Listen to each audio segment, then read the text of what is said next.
হ্যাঁ কমন তুমি মাতবর সাহেব ক্যারামেল তো এই বানরের জ্বালায় আর থাকুন গেতেছেন একটা কিছু তো করেন। হ্যাঁ বানরের উৎপাত তো একটু বাইরে হয়ে গেছে। কি গ্রামের প্লান্টে কইলেও তো কোনো কথা কানে লাগাইবো না, কাম তো করবো না একটা, এটাও ঠিক আছে কিন্তু একটা কিছু তো করতে হবে, গ্রামে তো আর থাকুন গেতেছে না। হ্যাঁ দেখি কি করন যায়। না বানরের জ্বালায় আর এলাকায় টিকুন গেতেছে না, কি যে করি না, মাথা বসে বিচার দিলেও তো কোনো লাভ হইতেছে না। এ রে রে কে হেরে যাইতে যাবি গাই। এ ভাই আপনারা কেরা কোত্থেকে আইছেন, কি করেন? এ ভাই আমাকে সাধু বাবা প্রসিদ্ধ টং টং এলাকা থেকে সিদ্ধি লাভ করছে, সাধু বাবা বানর কিনবো, আপনার এলাকায় যত বানর আছে সব বানর আমার সাধু বাবাই কিনা লাগবে। শোনেন ভাইরা, আপনারা তো অনেকে মোটামুটি জানেন সাধু বাবাই কইছে সাধু বাবাই বানর কিনবো, কারণ আমরা বানরের দাম 10 টাকা করে দিব, আপনারা যদি কিনেন তাহলে বানর ধরে ধরে আনেন, আমরা বানর ধরে দিলেই সাথে সাথে টিয়া দিয়ে দিব। ওর এটা কি কোনো দাম হলো, 10 টাকা করে বানর কিনা পোষাবো, কাম কাজ বাদ দিয়ে বানর বেচা পোষাবো 10 টাকা করে? 20 টাকা করে হলে তাও দেখা যাক কিছু বানর টানর দইরা বেচলে করে টিয়া পামনি। অন্যান্য এলাকাবাসী সাধু বাবাই কইছে বানর দইরা দিলে এখন থেকে 10 টাকা করে না, এখন থেকে সাধু বাবাই 50 টাকা করে দিব বানরের দাম। এইরকম দাম হলে না বানর কাম কাজ বাদ দিয়ে খালি বানরে ধরুম, এলাকা সবাই না বানর ধরে বানর বেচুন খালি এখন থেকে।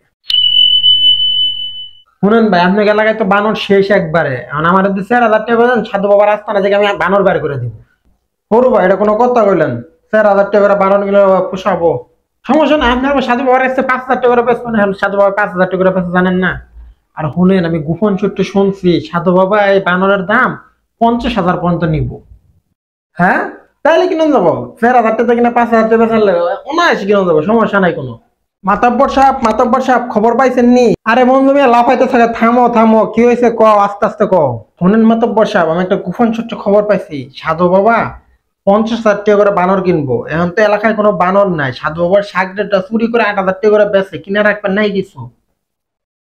হ্যাঁ সত্যি, তাহলে এক কাম করো, এখনই উত্তরের জমিটা বেচছে, তো উত্তরের জমিটা বেচছে বানর কিনে আমার ঘর ভরে থুয়ে দাও। আচ্ছা ঠিক আছে মাতাব্বর সাহেব, আমি এখনই তাহলে আপনার উত্তরের জমিটা বেচছে একবার বানর কিনে বইরা থুয়ে আসতেছি। হ্যাঁ বন্ধু মিয়া খুশি, আমি তোমারও কিছু দেই রো। এলাকায় তো 50 টাকা করে বানর কিনে 4,000 টাকা করে বেচে চালাইছি সব, এখন এলাকা সারি তবলা তবলা গুছিয়ে সব পলায়। মাতাব্বর সাহেব আপনি খবর পাইছেন? কি হয়েছে সিকুর বারো গেল লিগা? সাধু বাবা যে পলাইছে, আমি কত কষ্ট করে টিয়া পয়সা জমাইয়া ব্যাংকে থেকে লোন টোন করে বানর কিনা থয়ে দিছি ঘর করে, এখন এটি কি করুম মাতাব্বর সাহেব, একটা উপায় কোন। হায় আল্লাহ, আমি তো জমি বেচা বানর কিনছি। ঠিক এভাবেই অনেক কোম্পানি আমাদের ধোকায় ফেলে আমাদের সর্বোচ্চ হাতে নেয়, তাই এসব কোম্পানি থেকে সাবধান থাকেন।